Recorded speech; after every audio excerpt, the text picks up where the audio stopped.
Sampurasun. Sekali merdeka tetap walk out secara bersama-sama.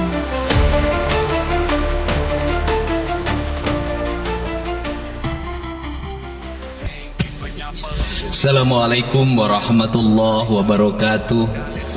Sampurasun. Yang saya hormati Ketua DPRD Provinsi Jawa Barat yang mulia Bapak Buki Wibawa, para wakil ketua Bapak Iwan Suryawan, ini tokoh politisi yang begitu kalem saat ada interupsi,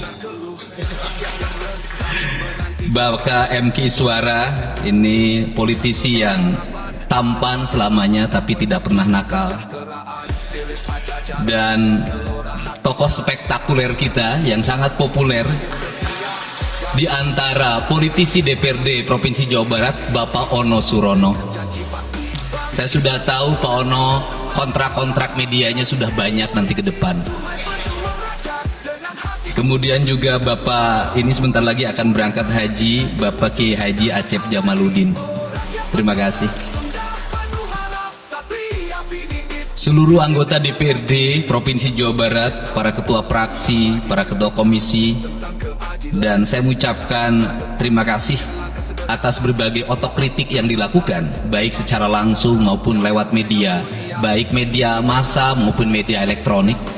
Dan itu menunjukkan bahwa di Provinsi Jawa Barat ada terjadi dinamika politik yang luar biasa. Semua orang memiliki concern pada hal yang menjadi tujuan kita, wujudkan Jawa Barat istimewa dengan berbagai cara. Tugas DPR adalah bicara, itulah tugas DPR. Jadi kalau tidak bicara, mungkin DPRD dianggap tidak ada. Saya ucapkan terima kasih atas otokritiknya. Sekretaris Daerah Provinsi Jawa Barat, kemudian yang mewakili Pangdam 3 Siliwangi, yang mewakili Kapolda Jabar, yang mewakili Kejaksaan Tinggi Jawa Barat, dan untuk khusus untuk Kejaksaan Tinggi Jawa Barat, saya sampaikan ucapan terima kasih, rasa hormat yang tinggi kepada Kejaksaan Agung Republik Indonesia atas tindakannya melakukan penahanan dan mentersangkakan Direktur Utama PT Sritek dan salah satu mantan pejabat BJB yang sudah resign atas kasus dugaan penyimpangan kredit, yaitu menyampaikan kredit ke Bank Jabar, mudah-mudahan tidak salah, kalau salah dikoreksi, sekitar 600 miliar rupiah tanpa agunan yang memadai. Dan ini langkah taktis, dan pemerintah Provinsi Jawa Barat melalui RUPS-nya sudah melakukan koreksi dan perubahan secara total sehingga peristiwa ini tidak akan mempengaruhi kinerja BJB. Saya ucapkan terima kasih dan semoga peristiwa ini tidak terjadi lagi di masa yang akan datang. Kemudian yang hormati para staf ahli, para asisten, para kepala perangkat daerah Provinsi Jawa Barat. Yang pertama, forum ini adalah forum kebahagiaan. Ada yang berbahagia hari ini, yaitu seluruh warga Jawa Barat, di mana kita bisa menyelesaikan dua agenda, yaitu agenda pengesahan raperda tentang investasi dan agenda tentang pengesahan hasil dari LKPJ. Seluruh rakyat Jawa Barat bergembira karena rencana kita dalam melaksanakan pembangunan akan berjalan dengan cepat. Tetapi barangkali para media sangat kecewa karena hari ini tidak kejutan-kejutan lagi, sehingga viewernya mungkin akan menurun hari ini. Tetapi kita harus berkorban demi kepentingan rakyat Jawa Barat. Kita kesampingkan viewer, kita kesampingkan komen, kita utamakan kepentingan rakyat Jawa Barat. Sebenarnya konsep pidatonya sudah ada, tetapi saya mencoba menyatukannya. Yang pertama adalah bahwa kita bicara tadi tentang berbagai rekomendasi, dan rekomendasi itu juga termasuk di dalamnya disahkannya raperda tentang investasi yang sebentar lagi menjadi perda. Apa sih yang menjadi rekomendasi? Rekomendasi pertama adalah angka kemiskinan yang masih tinggi di Jawa Barat. Tetapi saya usul pada Pak Ketua, ke depan kalau LKPJ sebaiknya para bupati wali kota diundang di seluruh Jawa Barat. Karena Jawa Barat itu pertanggungjawabannya bukan di OPD Jawa Barat, tetapi seluruh kinerja pembangunan itu ada di Pemkab dan Pemkot, serta ada di pemerintah desa. Jawa Barat tidak memiliki rakyat yang terkelola secara langsung karena seluruh pengelolaannya ada di pemerintah kabupaten kota dan pemerintahan desa. Dan saya mohon nanti dipaparkan kemiskinan yang paling tinggi dalam perspektif BPS, dalam perspektif LKPJ dan analisisnya itu di kabupaten mana, bila perlu sampai di desa mana.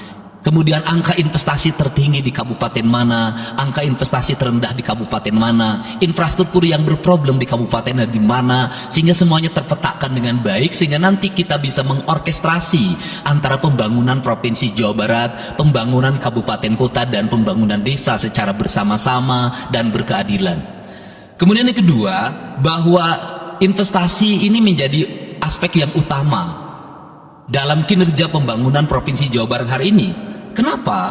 Karena satu, angka kemiskinan kita masih tinggi.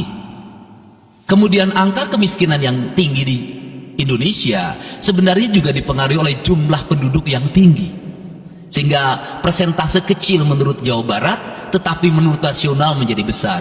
Keberhasilan Indonesia sangat tergantung terhadap kinerja pemerintah Provinsi Jawa Barat, pemerintah kabupaten kota, dan pemerintahan desa. Yang kedua adalah pendidikan. Yang ketiga adalah infrastruktur. Yang keempat, kesehatan. Yang kelima, pengendalian penduduk. Yang keenam adalah pengendalian lingkungan. Kemudian yang ketujuh adalah belanja pemerintah yang masih besar. Belanja tidak langsungnya, yaitu belanja untuk kepentingan pegawai. Yang kedelapan adalah pengelolaan aset. Seluruh rangkaian yang menjadi rekomendasi ini adalah tugas kami untuk meneruskan rekomendasinya.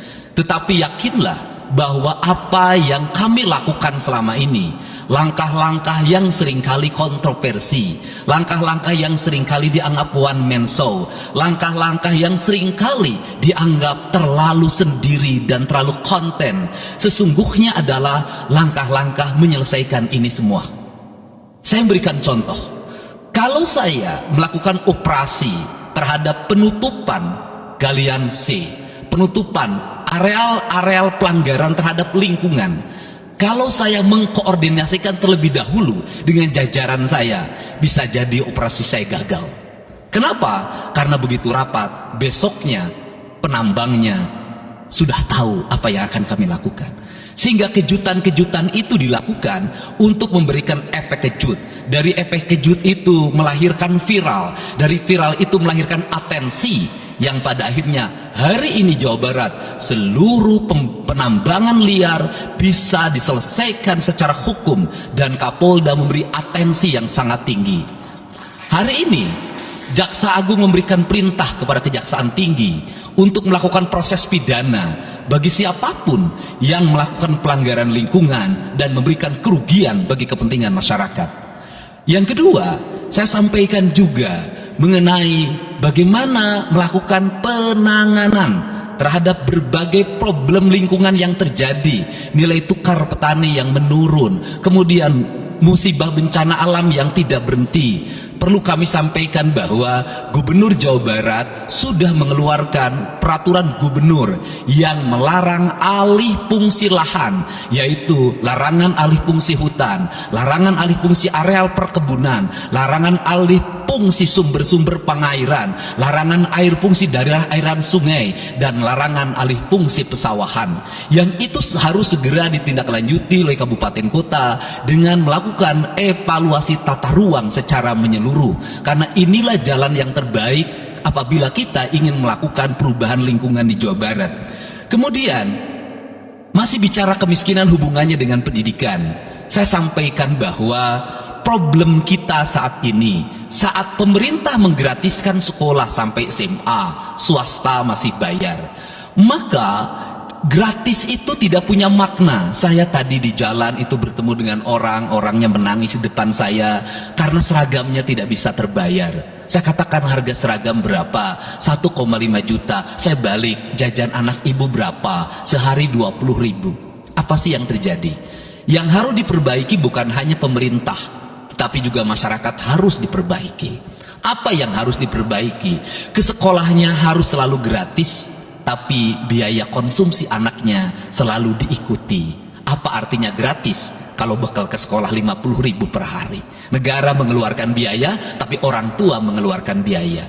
Maka kami sudah mengeluarkan surat edaran. Yang surat edaran itu sesungguhnya sebagai upaya sistematik dan menyeluruh sampai tingkat pendidikan dasar, walaupun itu bukan kewenangan gubernur, tetapi dari sisi surat edaran gubernur bisa dijadikan landasan bagi para bupati dan wali kota membuat surat edaran yang sama.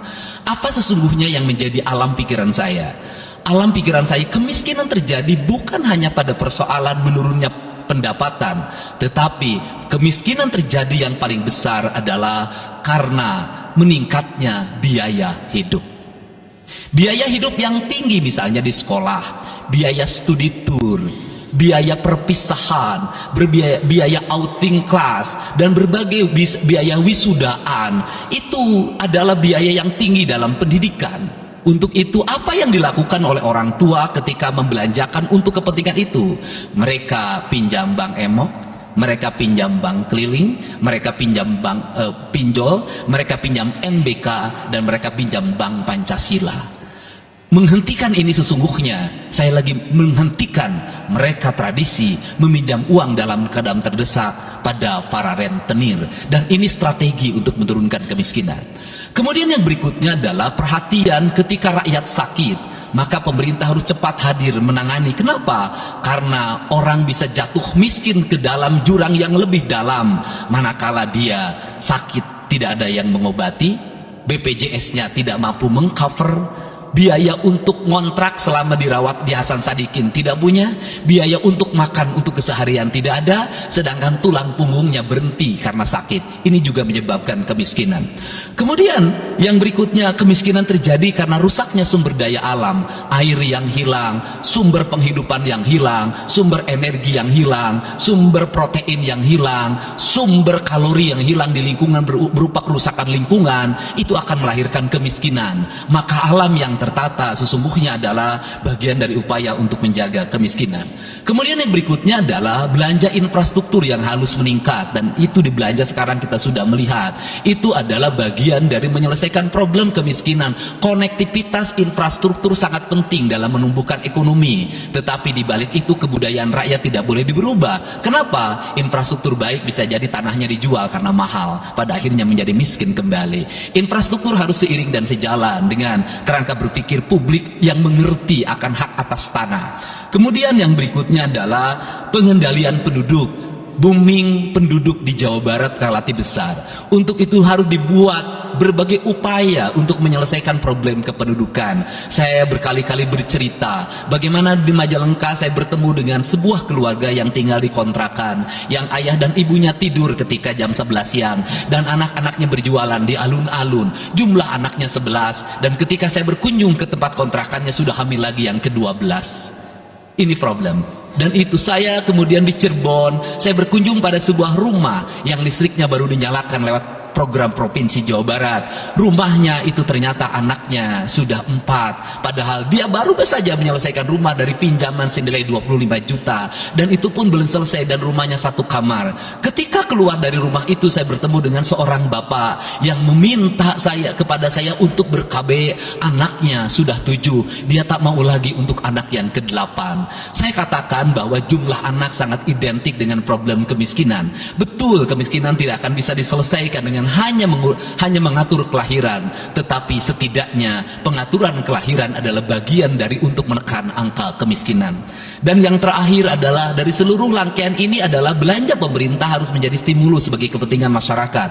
Maka jumlah-jumlah proyek harus terus segera digulirkan, digelontorkan menjadi kegiatan publik, sehingga banyak orang yang kuli, banyak orang yang nyapu, banyak toko-toko yang buka, semen terjual, besi terbeli, dan kemudian regulasi ekonomi berjalan. Warung-warung bisa menjadi tempat para kuli siang hari makan siang, dan ini adalah bagian dari strategi stimulus ekonomi ekonomi yang digulirkan oleh pemerintah itu memiliki sumbangsi terhadap 12% pertumbuhan.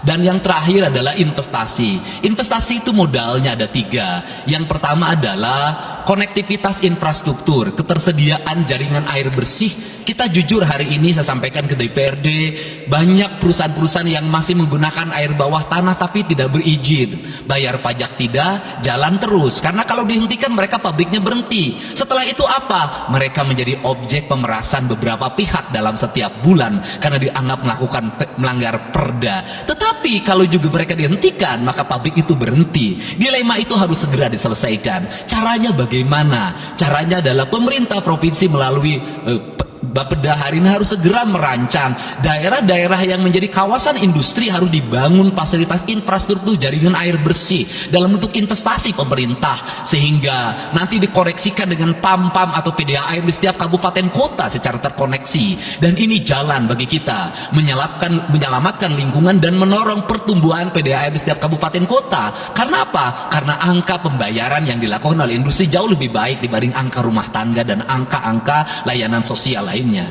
Itu yang pertama. Yang kedua adalah tumbuhnya iklim investasi di mana masyarakat merasa nyaman, investor merasa nyaman ketika perizinannya cepat. Saya memberitahukan ya bahwa di Indramayu ada pabrik sepatu yang selama 2 tahun tidak mau buka hanya karena perizinan lingkungan hidupnya belum kelar. Saya ngambil langkah pasang badan, lakukan pembangunan karena itu menyerap 8.000 tenaga kerja. Kemudian di Cirebon juga seperti itu, banyak perizinan yang menggantung bertahun-tahun. Hari ini saya janjikan dalam 1 bulan ini seluruh perizinan di Jawa Barat tuntas dan selesai.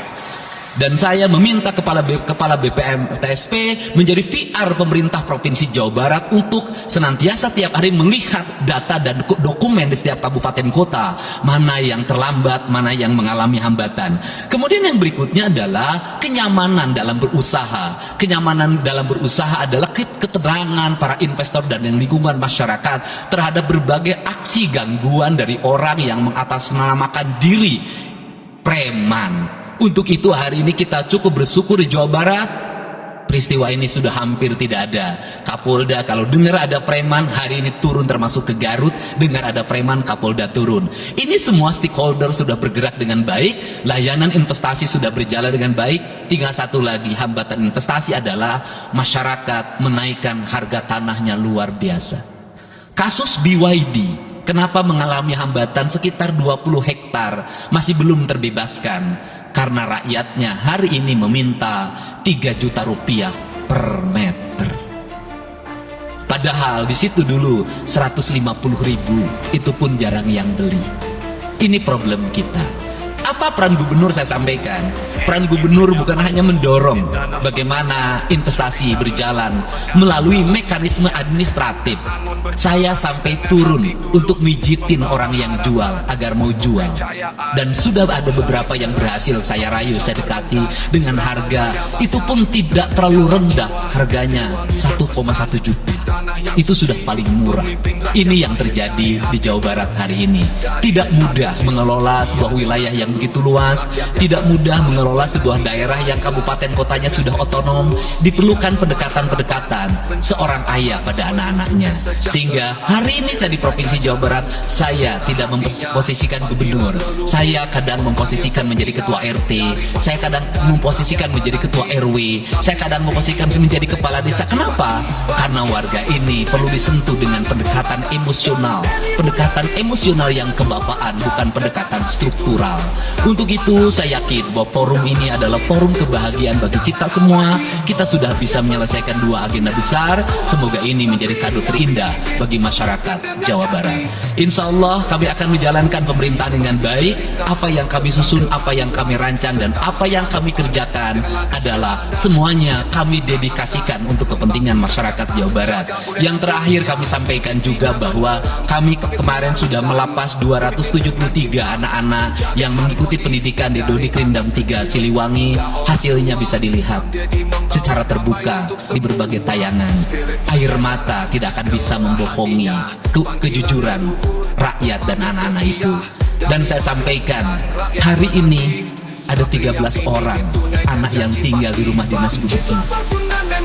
Pada saat yang lain orang tuanya datang menjemputnya, dia menangis.